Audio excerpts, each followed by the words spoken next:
Olá pessoal, sejam bem-vindos a mais uma aula do canal Química Interativa, onde nós estamos estudando os estudos dos gases e também desenvolvendo o projeto Qual Química se estuda no segundo ano do ensino médio. Quem ministra essa aula é o professor Marinho, a quem vos fala. Desde já convido a todos a compartilhar o vídeo, a se inscrever no canal, a dar seu like e também dar seu dislike se não gostar do conteúdo. Você fazendo isso, caro estudante, caro vestibulando, caro concurseiro, você vai fortalecer a propagação deste conhecimento gratuito, no qual desenvolvemos no projeto Qual Química se estuda no segundo ano do ensino médio. E dando continuidade, nós vamos conhecer hoje a equação geral dos gases, em que nós já estudamos as três leis físicas do estado gasoso, né? E hoje nós vamos juntar essas três expressões matemáticas em uma só. Então vai ficar da seguinte forma: pressão 1 vezes o volume 1 dividido pela temperatura 1 é igual a pressão 2 vezes o volume 2 dividido pela temperatura 2. Ou podemos descrever ainda desta forma: pressão vezes o volume dividido pela temperatura é igual a uma constante. Essa teoria, nós podemos definir da seguinte forma, que é chamada da equação geral dos gases. Note que ela só é válida para a massa constante, tá? Para a massa constante de um mesmo gás, tá? Então, essa expressão ela só é válida para uma massa constante de um mesmo gás. Então, as condições normais de pressão e temperatura, nós vamos conhecer que a sigla é CNPT. As condições normais pressão é igual a 1 atm, que é igual a 760 milímetros de mercúrio, do qual nós conhecemos na primeira aula. E a temperatura é igual a 0 graus Celsius, tá? Que nós conhecemos também, e a temperatura absoluta, que é 273 Kelvin. Por definição, chamamos condições normais de pressão e temperatura de CNPT ou CN também, tá? É usual indicarmos o gás nas condições normais por V0, P0 e T0. São essas as variáveis que nós conhecemos na segunda aula, tá? Dando continuidade, vamos conhecer a teoria cinética dos gases. Por exemplo, essa teoria procura dar uma ideia, de estrutura interna dos gases, de como o gás é por dentro, tá?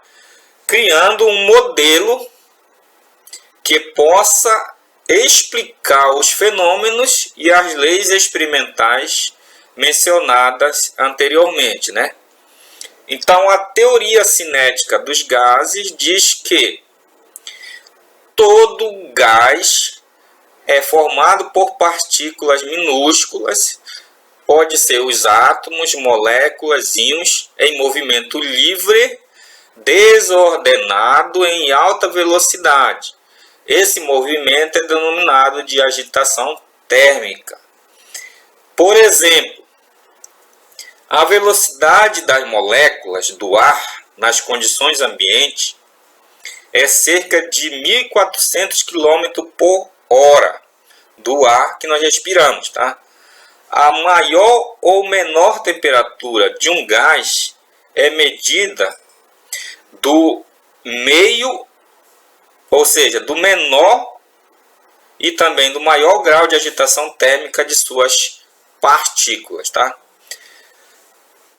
A teoria cinética dos gases diz também que as partículas de um gás estão muito afastadas uma das outras, certo? Isto é, o espaço que ela ocupa é desprezível em face do espaço vazio existente em um estado gasoso. Por exemplo, o volume próprio das moléculas de nitrogênio e de gás oxigênio existente no ar, nas condições ambientes, é cerca de 0,1% do volume ocupado pelo ar. Imagine só a imensidão que nós temos aqui na atmosfera terrestre, em que nós temos gás nitrogênio e gás oxigênio, e apenas 0,1% do volume é ocupado por este ar. Não é interessante isso? Também diz que as partículas de um gás se chocam de forma perfeitamente elástica entre si e contra as paredes do recipiente que as contém, isto é, sem perder energia cinética e quantidade de movimento. Elas ficam sempre se chocando e se movimentando, tá? Diz também que as moléculas não exercem força umas sobre as outras, né? Exceto quando colidem uma com as outras. Entre as colisões, apresentam um movimento retilíneo e uniforme, no qual a gente aprende na primeira lei da física, movimento retilíneo e uniforme. Isso explica por que o movimento das partículas é perpétuo. Além disso, pessoal, é fácil compreender que a pressão exercida por um gás dentro de um recipiente resulta em choques de suas partículas contra as paredes deste mesmo recipiente. Então, vamos assistir aqui a um vídeo, o qual vai explicar como isso funciona em um determinado sistema. Observa aí as moléculas, né, se colidindo na parede do sistema, tá? Na parede do sistema.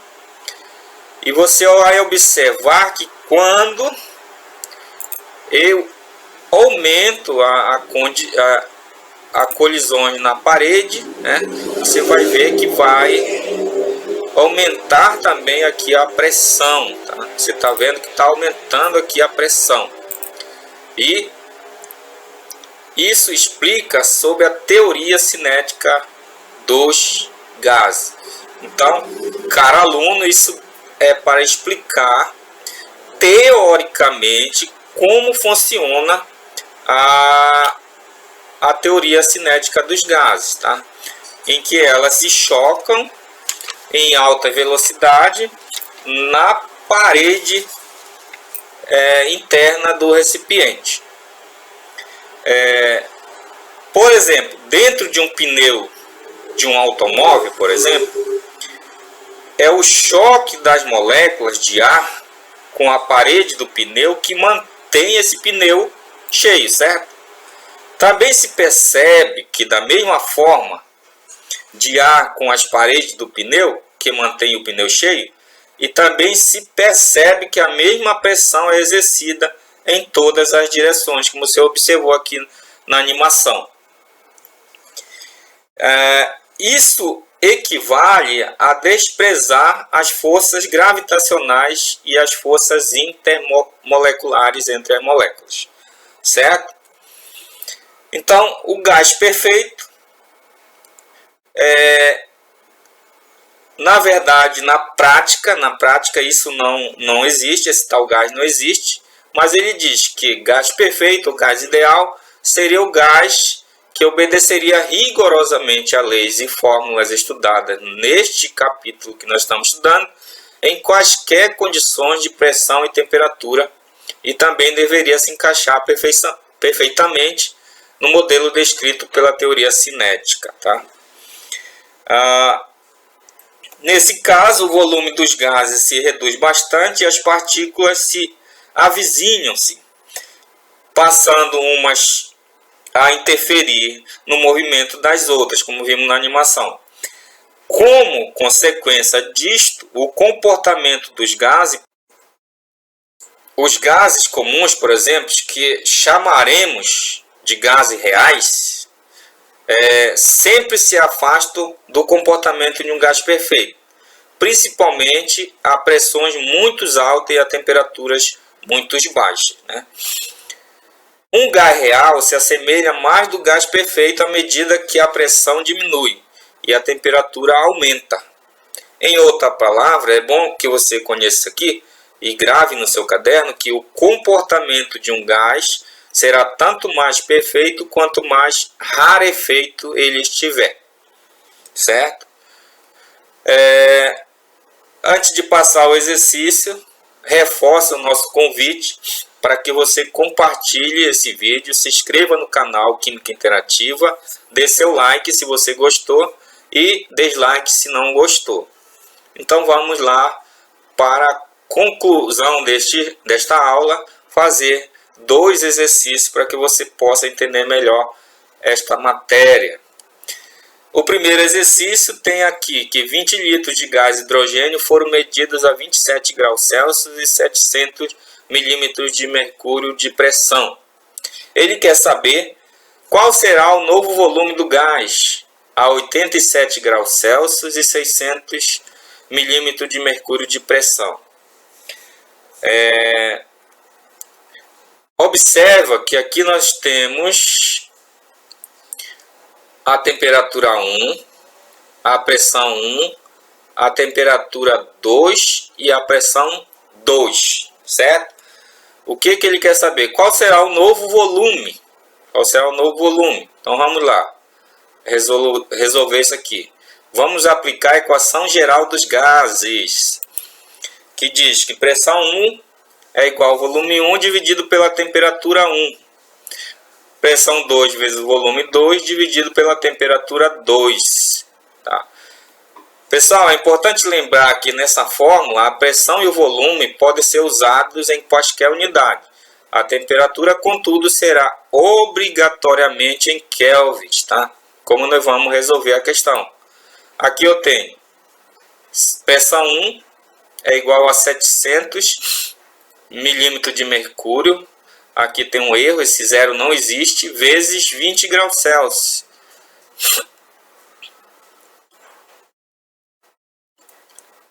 Que é igual, dividido por 27 mais 73, que vão transformar para Kelvin, que é igual a 600, aqui pressão 2, vezes o volume 2, tá? Vezes o volume 2, dividido por 87 graus Celsius mais 273 Kelvin, isolando esse volume 2 e resolvendo a equação aqui, eu vou chegar a 28 litros, tá? Que é o volume 2 que ele quer saber aqui. Passando para o segundo exercício da Universidade Federal do Rio Grande do Sul, considere a seguinte transformação que ocorre em uma amostra gasosa de massa M, apresentando o comportamento de um gás ideal. Aqui nós temos a figura dessa transformação de um estado para outro estado, estado 1 e estado 2. Aqui eu tenho a temperatura 1, a pressão 1 e o volume 1. No estado 2, observa que eu vou ter uma temperatura 2 que vai se duplicar em relação à temperatura 1. A pressão 2 vai se manter constante. O volume 2 vai duplicar também em relação ao volume inicial. E ele quer saber o gráfico que melhor representa essa transformação é letra A, volume em relação à temperatura Kelvin. Letra B, pressão em relação à temperatura Kelvin. Letra C, volume em relação à pressão, temperatura Kelvin. Letra D, pressão em relação ao volume. E letra E, temperatura Kelvin em relação ao volume. Observa que ele duplica a temperatura e duplica o volume, mantém a pressão constante. E quando isso aqui é diretamente proporcional, o que eu vou ter aqui? Não é a isobárica, não é a isotérmica, então já elimina a C e a E. elimina essa aqui que nós não estudamos, sobrou essas duas. Só que eu estou trabalhando aqui, que ele vai manter minha pressão constante, então a letra B já será eliminada. A questão certa para a questão é